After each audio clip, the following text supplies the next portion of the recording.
Okay, good morning. We are going to get to class in just a few minutes, but first I'm going to have Nicole Cotlin do her thing. Here you go. How is everybody? Good. A lot more awake than the 7:45 class. I'm just here to talk and remind you guys about registration. Who has already heard our spiel? Who has not heard my spiel? All right, a few of you. So yay, everyone listen, tell friends. We want to remind you that registration is based on earned plus in progress hours equals your date to register, so make sure you know what your date is. We have 3 steps for success in order to progress to next semester. The first is if you started summer 12 or later, you are required to meet with an advisor each semester before you can register. Who here has completed their required advising? Awesome. Who still needs to do it? All right, please try to get online and schedule your appointment today if possible. If you're with the College of Business, I sent out an email on Monday that has the links for you. If you're not sure when you register or your hours for registration, you want to check registration status on your Flashline account under Student Tools and Courses. Who has checked this already for Spring 15? All right, well, I encourage you to go online today and check that. And check it a few days prior as well to make sure that there aren't any holds that you weren't aware of.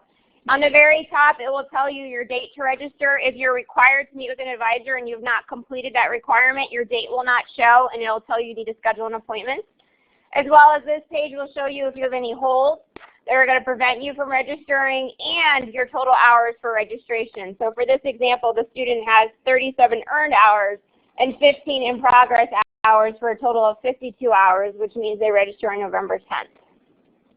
We just want to remind you each semester you should be taking the right credit hours, a minimum of at least 15 credit hours that will count towards graduation.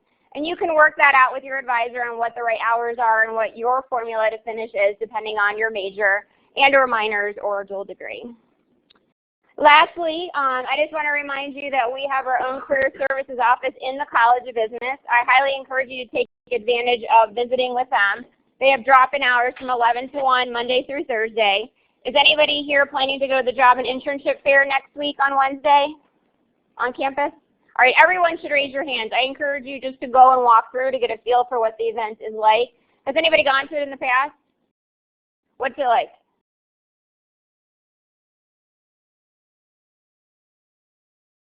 Okay, so you walk around and talk to the companies. Are there a lot of companies there or just a few? A lot. So it can be a little intimidating at times. So even though you're not looking right now perhaps, just go and check it out. Dress nice. Meet some of the people. Get their business cards. Link in with them on LinkedIn. Start building your network for when you actually need to go back to look for a job and internship. Okay? So many people here are now going to reconsider and perhaps go to the job and internship fair and just walk around. All right, please, everyone raise your hands. Perfect. All right. Is there any questions for me? All right. And typically, 30% of the students don't register on time. Who are those students in this room? No one. Awesome. It's the people that aren't here today, right? Yeah. Thank you. Okay.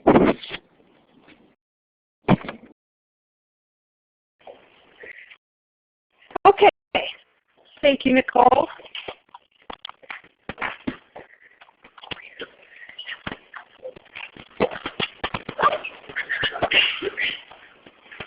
Okay, so there is a question in Learning Catalytics right now.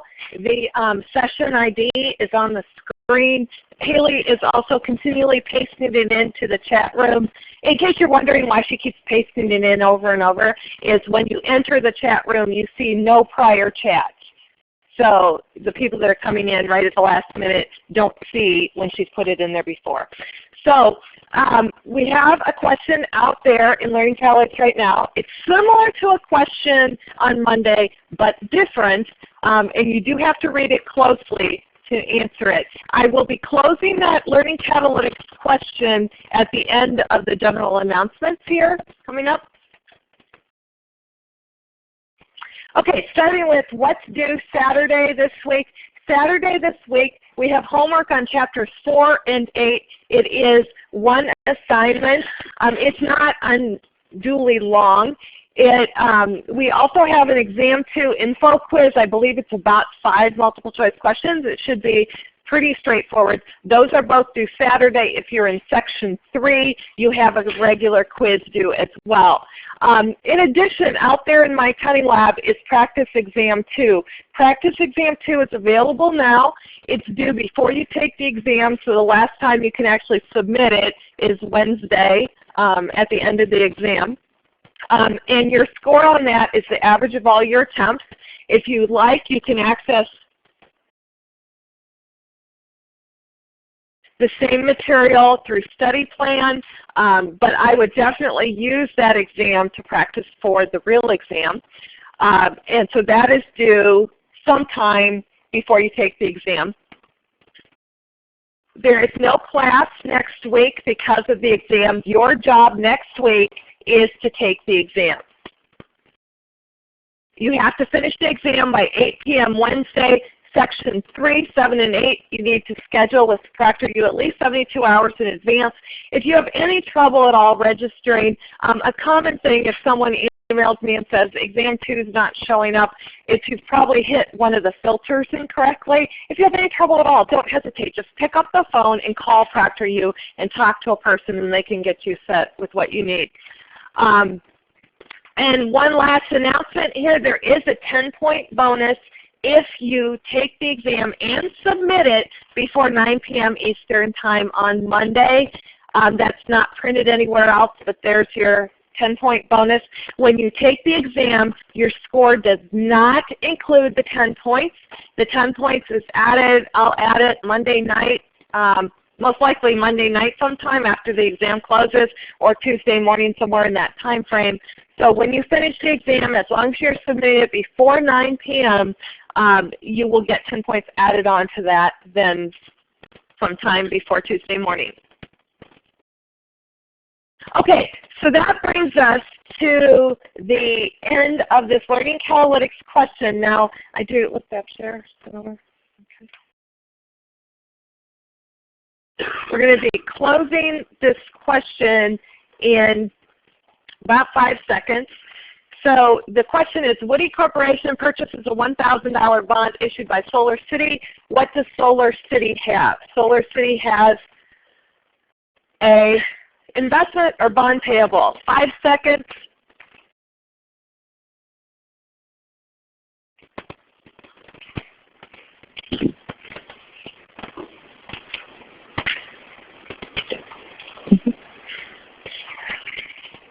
Okay, the answer on this one is bond payable. And you have to read this very carefully because Solar City is the one issuing the bond. Woody Corporation hands over the $1,000. Solar City issues the bond. Solar City has a liability. Woody Corporation that's purchasing the bond has an asset. These are mirror images transactions, but you have to read carefully to know if you're talking about the one issuing the bond or the one purchasing the bond. In this case, that's a liability. Okay, so now we finished chapter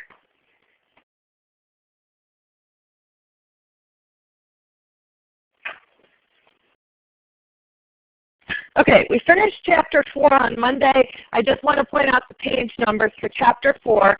It's only bank reconciliations. It's not the entire chapter, and I believe those pages are 207 to 210.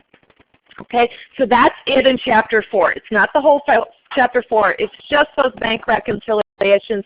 That bank rec form that we did will get you through most of what we need in Chapter 4. Okay, Chapter 8. We did a lot of Chapter 8 on Monday, and what we're going to start with now is a homework problem. We're going to do 2 or 3 homework problems today. There'll be one that I'm recording this afternoon or tomorrow morning, but the homework's not real bad this week. This is a good homework problem because it has all the sample journal entries we would need for this kind of activity. So what we have is we have three dates of transactions. These are long-term available for sale investment transactions, it tells us. So we have 3 transactions, and the first requirement says that we need to journalize their investment transactions. So these journal entries that we're doing on this exercise absolutely would be on my sheet for my exam. Okay, so journalize their investment transactions. It's not requiring explanations. So the first one, April 10th, we purchased 600 shares of stock paying $17 a share. So we are doing this from the standpoint of the company that's buying the stock. We're doing a long-term investment here. So what we're going to do is we're going to debit an investment account, in this particular case, investment in available for sale securities. It could also be called long-term investment, but the word investment is in there somewhere. And this is stock, so it's 600 shares at $17 a share is going to give us a total investment of $10,200. And then we're using cash to purchase it. So we're going to credit cash for $10,200.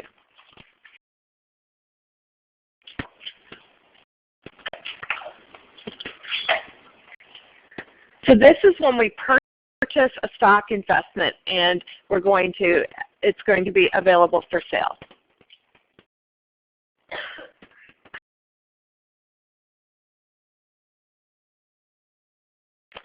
Okay, next transaction, it tells us that July 22nd, we received a cash dividend of $1.24 per share.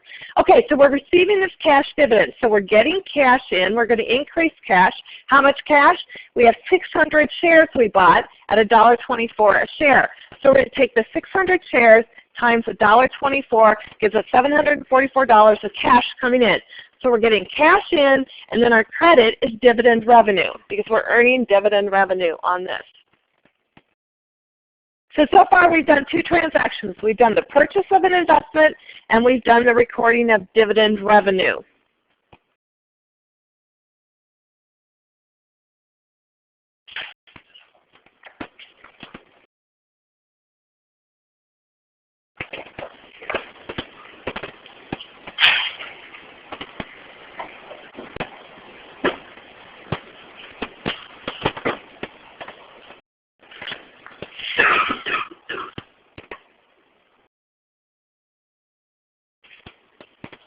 Okay, now the third item there, December 31st, says adjusted their investment to current market value.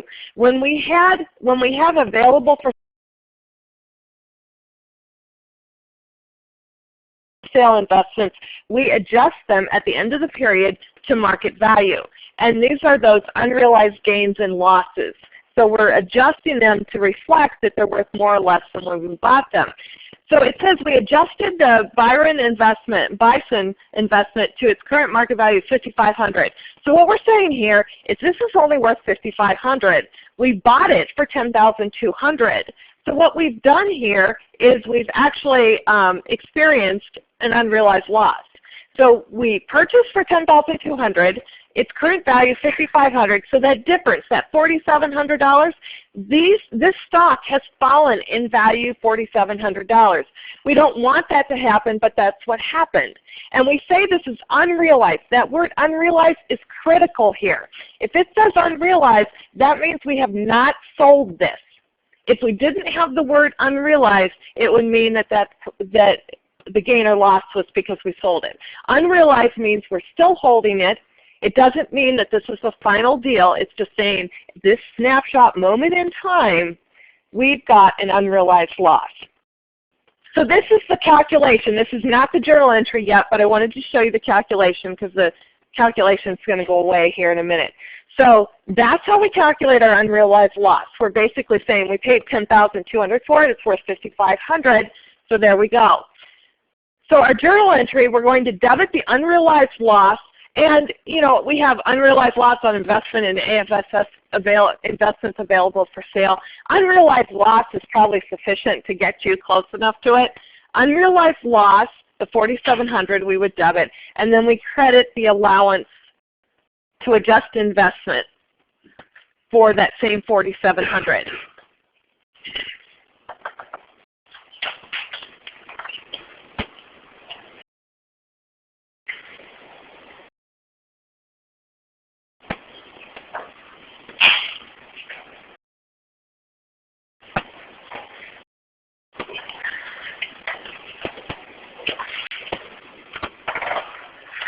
This is a loss where we have an unrealized loss because because it's worth less now than when we bought it. If it were worth more now, this journal entry would be flipped around. We would be debiting the allowance to increase the asset, and we would be crediting unrealized gain.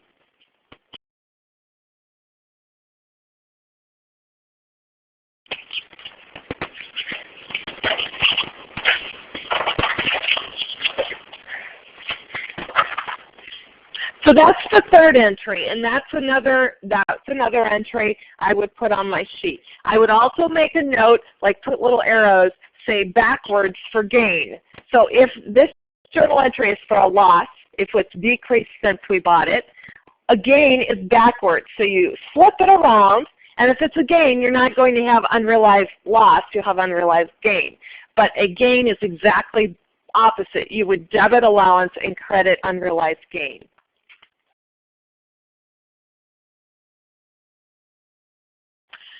That's part one. Part one says, here's these 3 journal entries, and those are 3 great journal entries to have to plug in your numbers if you need them. The next says, assume that this stock is this company's only investment. The reason you're making that assumption is so you don't have to add other things in. So this is their only investment. Explain how transactions will be reflected on the income statement and a statement of other comprehensive income. Okay, we have the income statement. That's very, very standard. When it refers to the statement of other comprehensive income, that's really a statement that's way beyond the scope of this class. If you're an accounting major, absolutely, you're going to learn about other comprehensive income. As an investor, I know that the weird stuff's in that one, so I'm not going to put the same weight on that one as I do the statement of income. So basically what this comes down to for part 2 is the dividend revenue would be on the income statement. That's normal stuff. But the statement of other comprehensive income will have that unrealized loss. That unrealized loss is segregated because we actually haven't sold this stock. So we don't want to hold ourselves out as saying we actually have this loss, or if it has been a gain, we would say, oh, we have a gain, because we actually haven't done it yet. This is kind of that scenario where we're saying this is what it would be if we had, but we hadn't.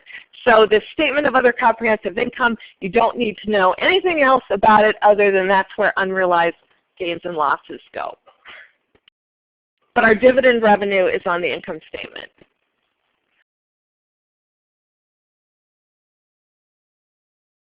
Okay, and then the third item down, the third says, okay, we just went over how to do the income statement for this particular problem. What about the balance sheet? What's going to show on the balance sheet? So on the balance sheet, we are going to show, this is kind of showing it's parts of it. In the assets, we have our total current assets, which are whatever. But long-term investments are going to show at the 5,500 at the current market value. So we're going to see those long-term investments on the balance sheet at current market value. And then in stockholders' equity, that 4,700 unrealized loss is going to be sitting down there in stockholders' equity.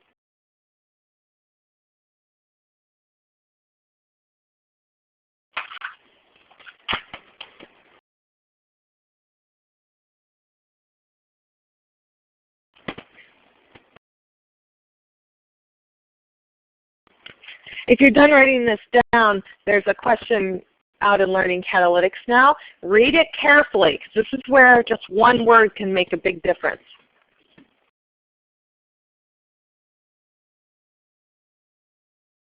I think I'd rather.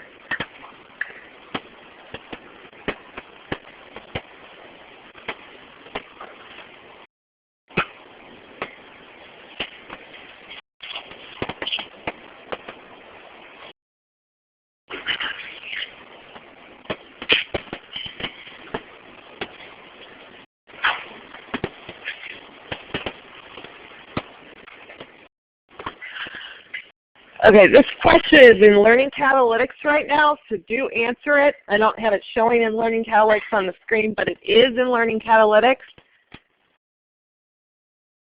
Yeah, go ahead and share so we can get the session ID now.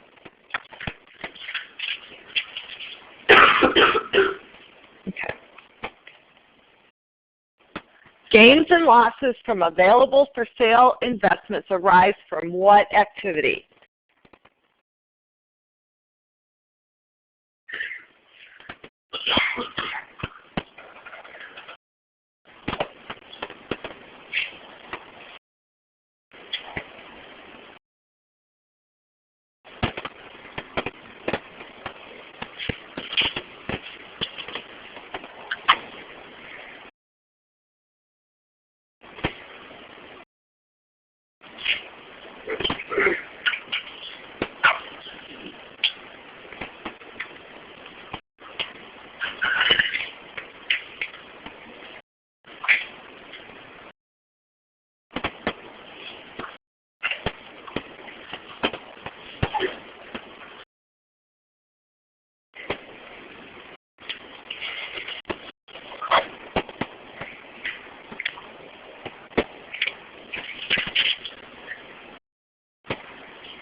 Okay, gains and losses from available for sale investments arise from what? This question is similar to but different from a question we did on Monday. You have about 5 seconds to get an answer in.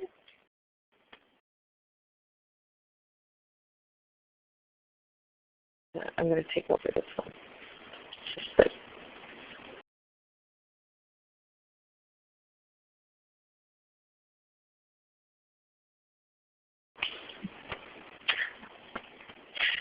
Okay, gains and losses from available for sale investments arise from sale of investment. The difference in this one versus the one we had Monday, the one we had Monday had the word unrealized.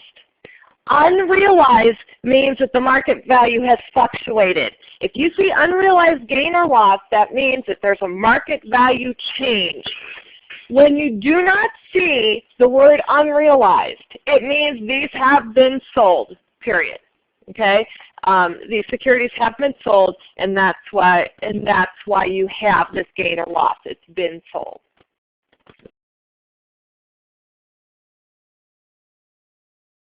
So this is an example of where one word does make a big difference.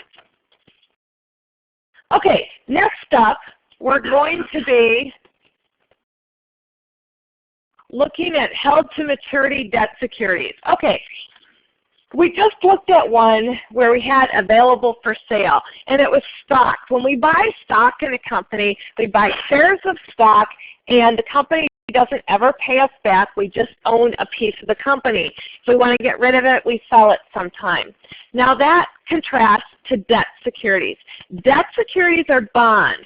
On Monday I talked about Solar City. Solar City is issuing these $1,000 bonds that you can pay them $1,000, get this bond, and then at some point in the future, 1 year, 2 years, 3 years, or 7 years in the future, they will pay you your $1,000 back. So a debt security has a maturity date. A debt security is called a bond usually. Okay, so here's an example. We're going to walk through this. Now, this company purchases $10,000 of 6% CBS bonds. So let's dissect what we just did. $10,000 is the maturity value. That's what the CBS will pay Intel back at the end of the bond's life. At the maturity, they'll get $10,000 for it. The 6% refers to the annual interest rate that this bond pays. So that's the full year. At the price of 95.2, prices are quoted in percentages. That's 95.2% of the $10,000 maturity value. If you look up price quotes on bonds, they will always be a percentage of the maturity value. So they actually paid 95.2% of $10,000 for this bond. And they did it April 1st, 2014. Intel intends to hold the bonds until the maturity date April 1st, 2018. These bonds are 4-year bonds. They mature in 4 years. That means CBS is going to pay Intel $10,000 4 years from now. Okay? The interest dates are semi-annual. This interest is paid twice a year, on April 1st and October 1st. That means twice a year this Intel will get half of 6%. Okay, they get 6 months of interest so the interest rate is always quoted as an annual amount but paid semi-annually. The bonds mature on April 18th, and that's 48 months from now, 4 years, 48. So those are the facts that are given to us. And one thing, when we look at 95.2, this is not, we're getting an IOU where this company, CBS, is telling Intel, we'll pay you $10,000 4 years from now, but you only have to pay us $9,520 is actually what they're paying.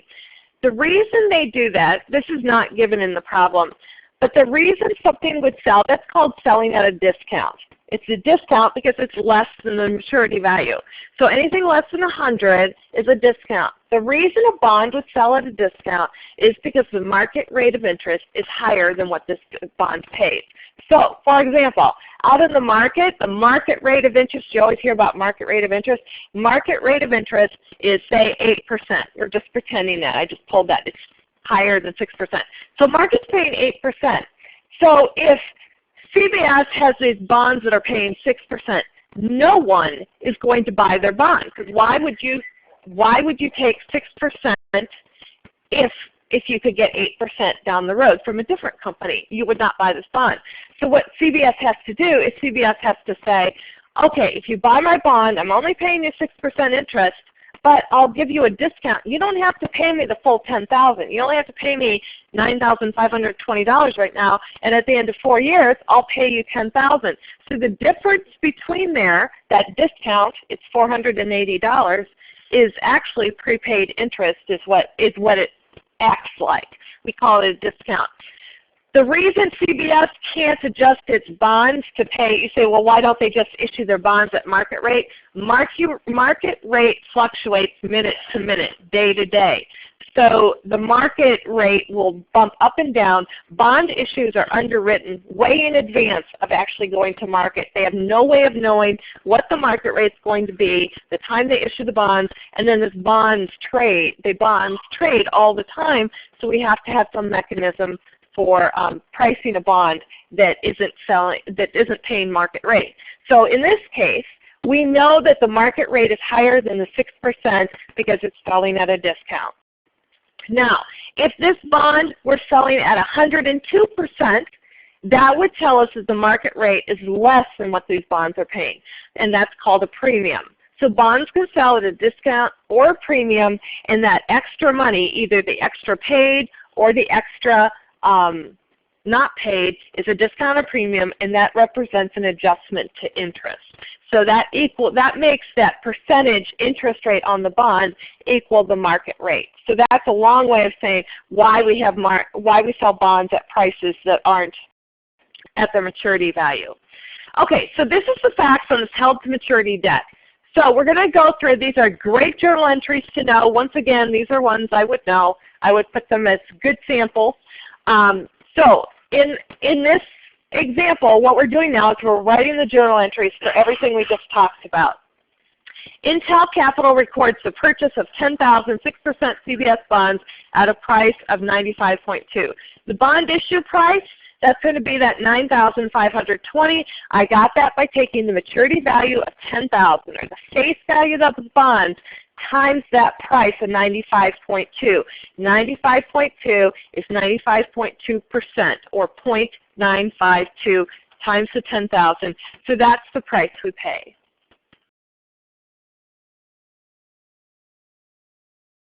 So when we purchase these, we record it at cost.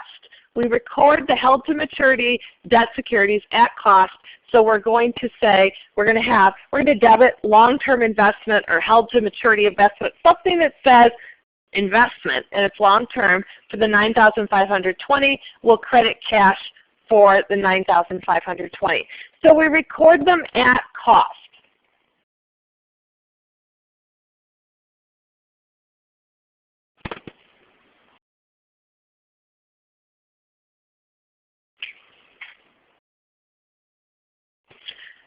So that's one transaction. We bought these things.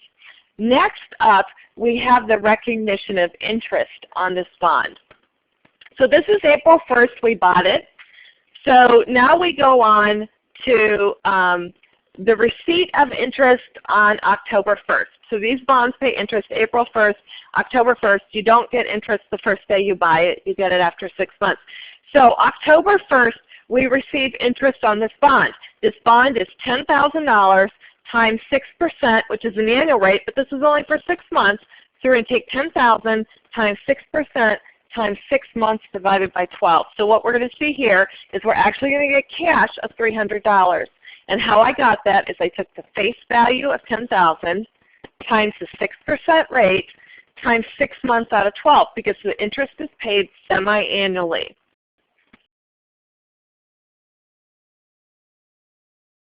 And the other side of that, I'm going to record interest revenue.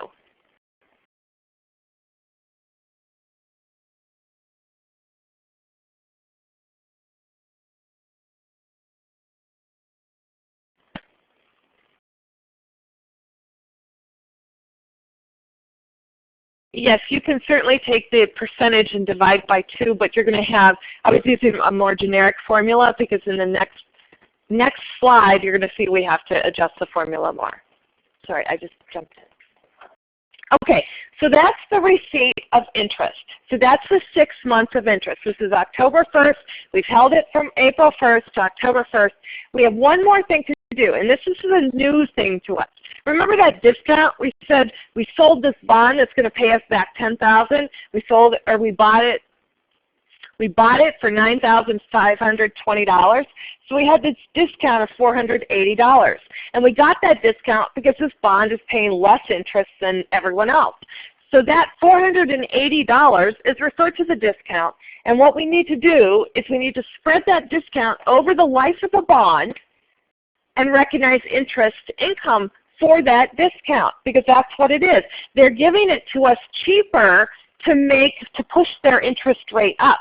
So what we do is we take that discount, divide by the 48 months of the life of the bond, and then multiply by the 6 months. So what we're going to see here is we're going to increase the held to maturity investment, and the calculation is at the bottom of the screen. It's taking the discount amount, what the maturity value is, the $10,000 minus the purchase price of $95.20, which is actually $480, dividing by 48 months, and then multiplying by 6 months.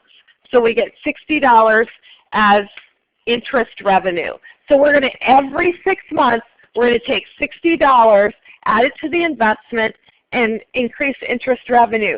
By the time we get to the maturity value of this bond, its carrying value will be the entire $10,000. We recorded it at $95.20. Every 6 months we're going to add $60 to it, add $60 to it, and we're recognizing $60 of interest revenue every 6 months.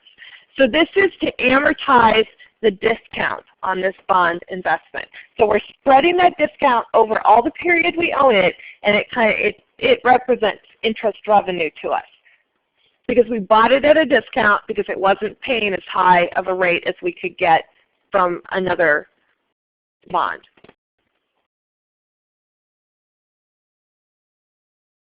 These 2 journal entries are done every 6 months. So every 6 months we'll receive cash interest on this bond, and we'll have to amortize this discount. Now this is October 1st. So now we come to year end. It's now December 31st. We have another set of journal entries. December 31st, we have earned interest on this bond for October, November, and December. And so what we need to do is we need to make our adjusting entries at the end of the year. So when we did accruals before, this is what we're doing. So first off, we know we've earned interest. We have an interest receivable for 3 months. This is for October, November, and December. So what we're going to do is we're going to take the $10,000 times the 6% times 3 months. This is because it's December 31st. We received interest October 1st, but we have earned interest from October 1st to the end of the year. So we have to reflect that we have $150 of interest revenue and interest due us. So that's interest receivable.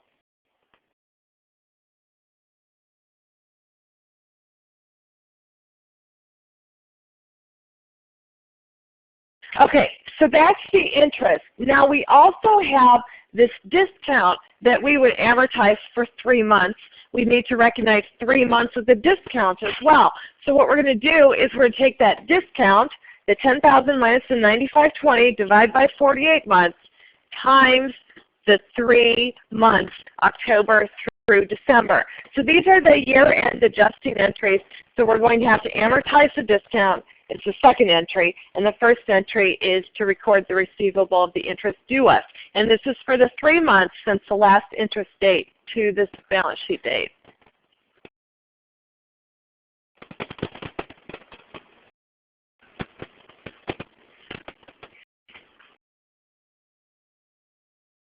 I'm going to address Leah.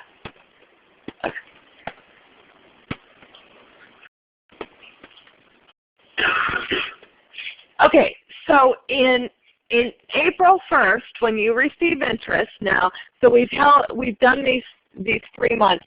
In April 1st, you'll receive $300 of it. You're only going to recognize interest revenue for the $150, and the other $150 will go against your interest receivable. So you're still getting $300 the next April 1st, but only $150 of it will be revenue because you've already recognized $150 in this year. So your answer is, Leah, is you only record $150 of interest revenue, but you get the whole $300.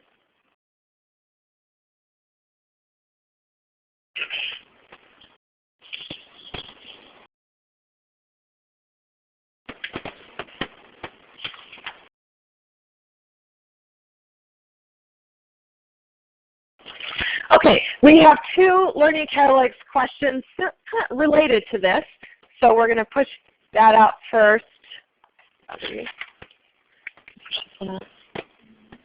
Okay. Okay, so on this, when you see ST in the answers, that's short-term investment, LT is long-term investment. So on January 1st, 2012, Plymouth Company purchases 100,000 6% bonds at a price of 90.4 and a maturity date of January 1st, 2016. The entry to record the purchase of this investment on January 1st is a debit to what?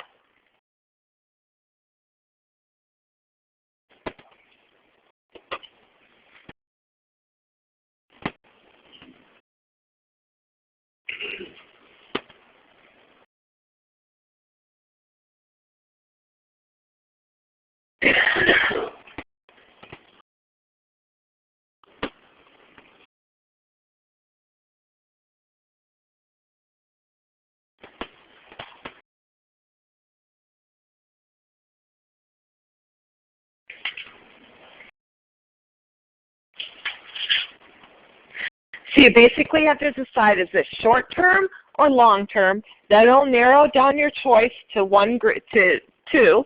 You can eliminate 2 answers once you answer that. And then do you record it at cost or at the maturity value?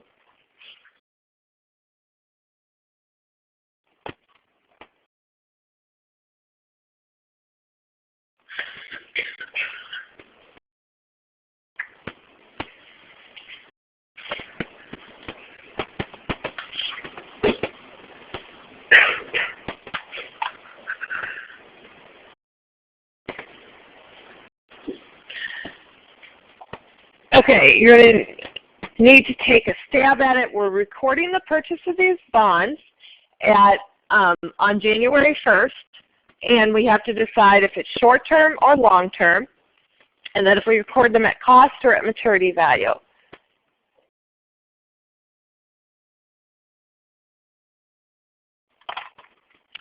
Okay, so on this one, so you need to get your answer in.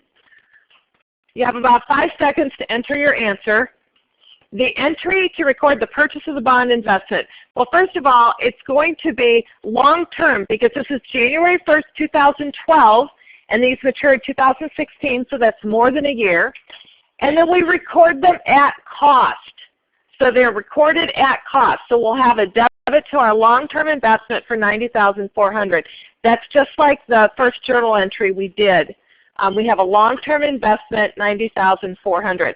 We debit the long-term investment, credit cash.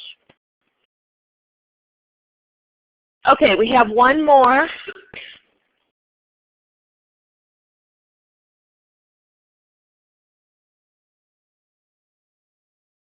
Okay, and this one, you're looking at the same bonds, but now you're looking at the receipt of interest on July 1st.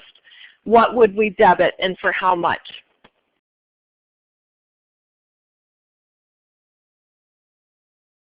And this question is in Learning Catalytics.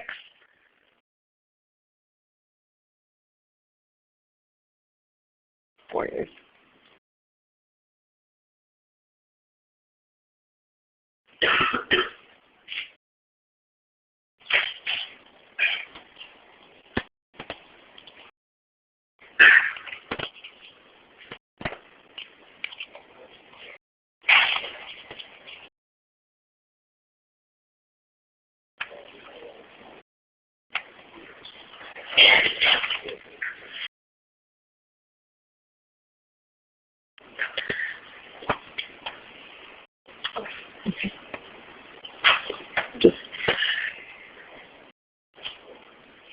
Okay, on this one we talk about, you want to get your answer in, we're going to be closing it shortly.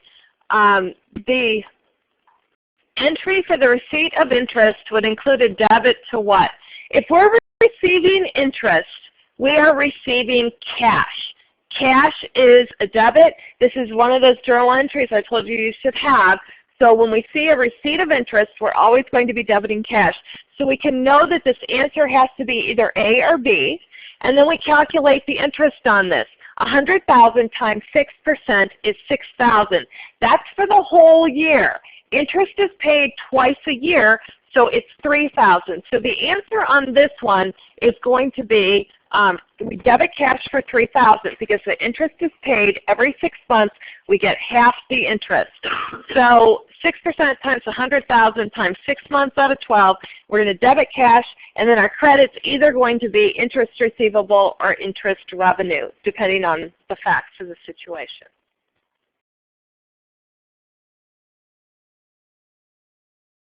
Okay, so now what we're going to do is we get into the last part of the chapter, which kind of goes with this idea of this interest. We get into the time value of money.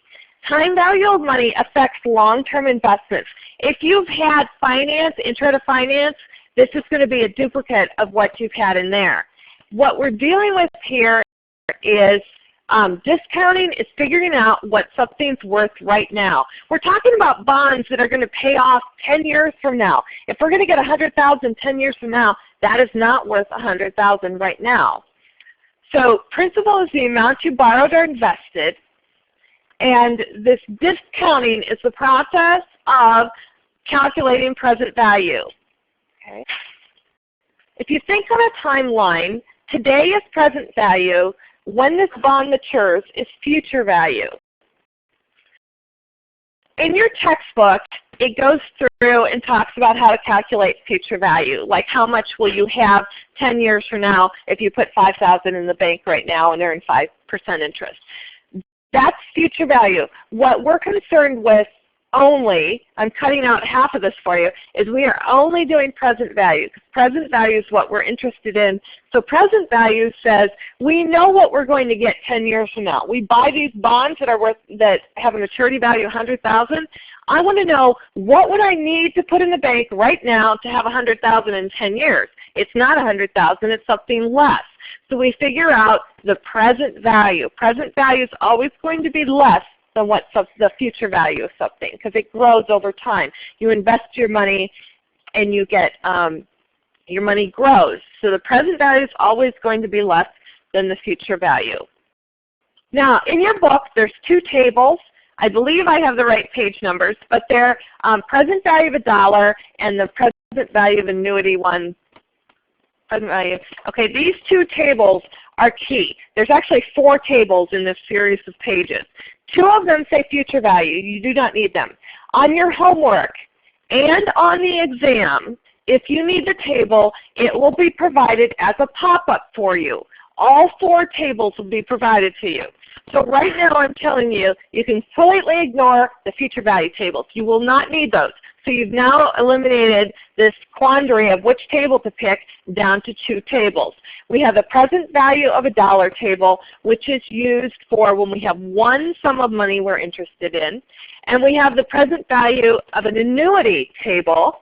So we have that word annuity in it. And that's for when we have a stream of equal payments, either that we're paying or that we're receiving. And we're going to go through an example. The present value of a dollar table is for a single payment, one single cash amount.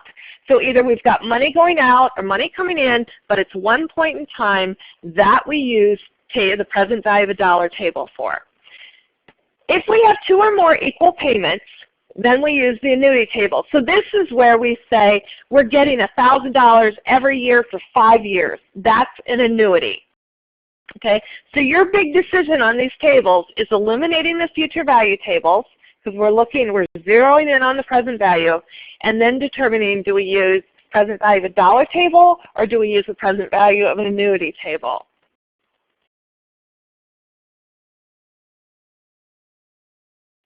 And what we're going to do is we're going to go through a homework problem, and I'll show you how to use the tables. As an aside, you can use tables. You can also use a financial calculator, or you can use Excel. You will come up with the same general answers. If you use Excel or a calculator, your answer will be more precise, but My Accounting Lab is set up to accept either. That said, on your exam, you will have to use the table because you aren't allowed to use Excel on the exam or a financial calculator. But the using of the table is very, very easy, and the tables will be provided in the problem if you need it. Okay, so this homework problem, short exercise 8-9, calculate the present value of the following amounts. So the first one is $10,000 at the end of 5 years at 8%. So this is $10,000 one time. Okay? It's just referring to one 10,000. We're not getting 10,000 every single year. So since it's just one time, we're going to use that single payment. This is one single payment.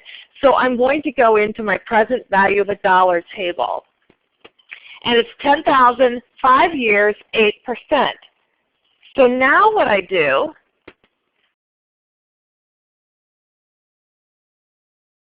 is I go to my table,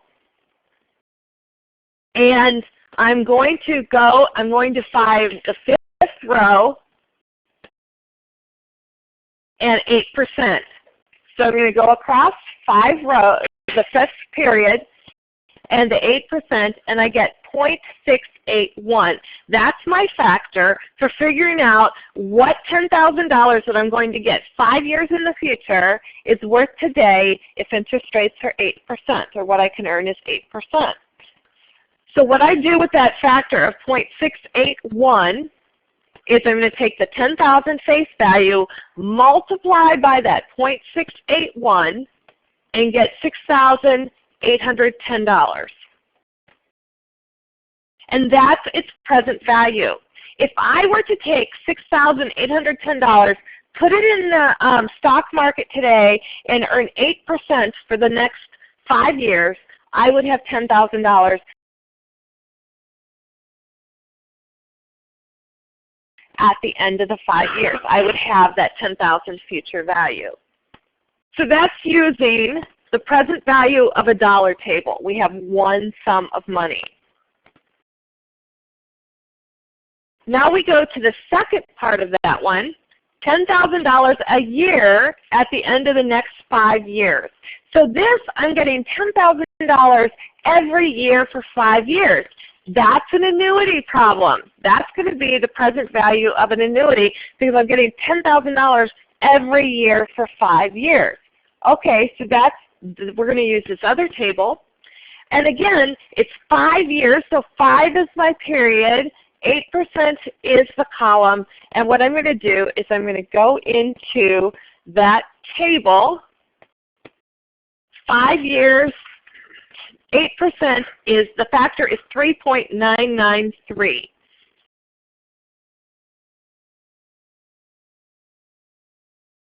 And what I do with that is I take the $10,000 times the 3.993 and I get $39,930.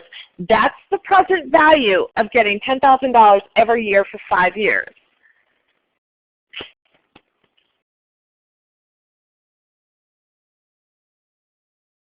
Again, this homework problem, it's on your homework. You can use the pop-up tables. It's a matter of picking out the right one. If this problem is on your exam, the pop-up tables again are provided, and it's a matter of picking which one you need. And you will have to use the tables on the exams because you can't use Excel or a calculator, a financial calculator.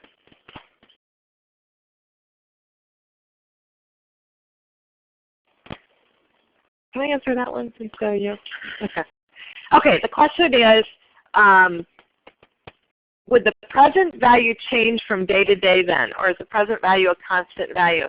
The present value changes. Right now we're dealing with years. So we are looking at the present value a year from now.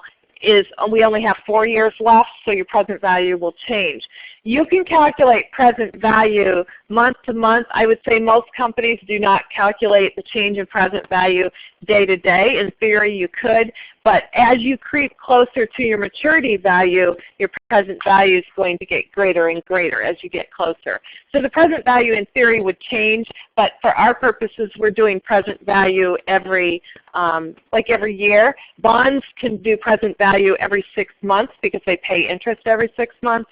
So it doesn't fluctuate. Your present value gets higher and higher as you get closer to your maturity date. Your present value is always less than your future value. Okay, we have a Learning Catalytics question.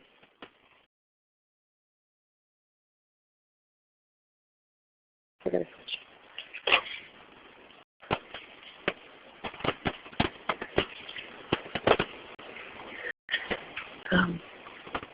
Chris, you need to email me because this is happening and we need to resolve that. But he needs to contact Blackboard Collaborate for tech support. There's a number he can call for Blackboard support. I suspect it's something with his browser settings. Okay?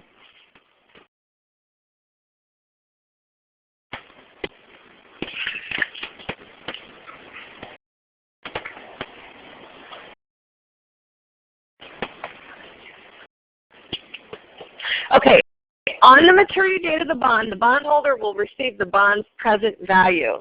So as we're looking at this, on the maturity date, does the bondholder receive the bond's present value?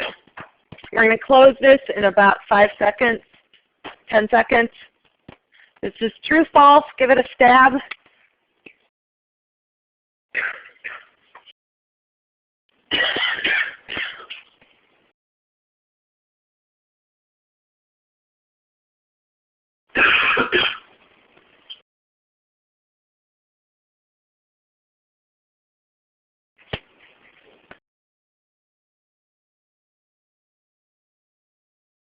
What's going on here? Is it?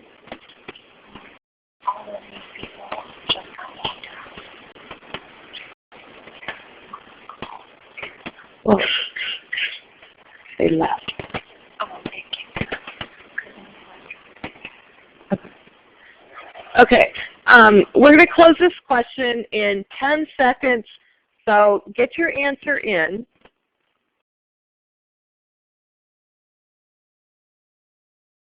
Yeah, Chris, you're still going to have to contact tech support because it's not normal what you're doing. You've got to have a better connection. If you've got to figure something out, or attend live in person is another option. Okay. Okay, go ahead and close that one. On the maturity date, the bondholder will receive the bond's present value. That is false. On the maturity date, that is with the future value. The present value is what it's worth today, which is not the maturity date. So that one's false. Next. The process of determining the present value is called discounting because the present value is more than the future value. True or false?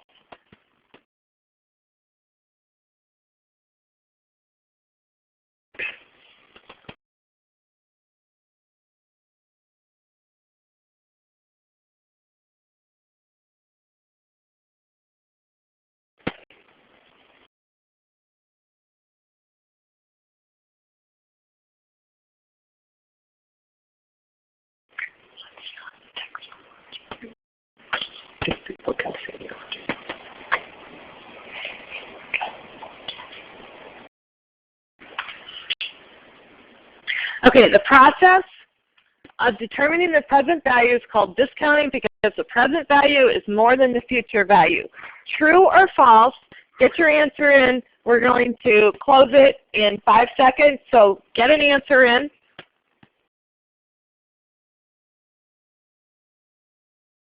We're talking about right now. Yeah. We're not talking about how much, but that was the last question. Okay. So get the answer in for this one. We're going to close in 5 seconds.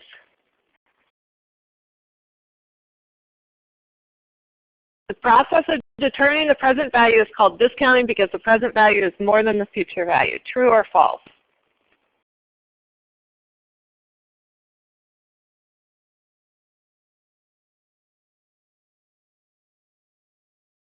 Okay, in this one it's false, and it's false because of one word, and this is important to notice that each word is important. The present value is always less than the future value. So we're talking about the present value we're talking about right now. When we talk about a maturity value, it's at some date in the future. The present value is always less because you can invest your money and grow to that future value. So present value is always less, not more than future value. And that's why this is false. Okay.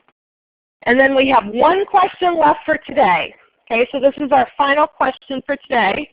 Do we have class next week, October 27th and 29th? Yes or no? Make sure you get your answer in and get it received.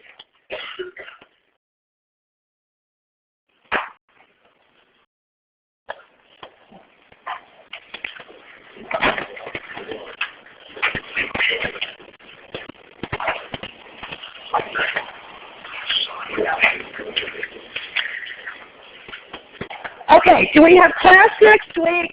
Yes or no? Okay.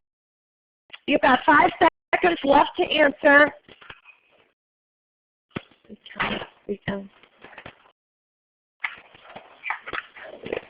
Okay, close the question. Okay, we do not have class. We do not have class next week. And so exam next week, hopefully you can take it Monday to get the bonus. And if you have any questions, send email. Have a nice weekend and good luck on the exam.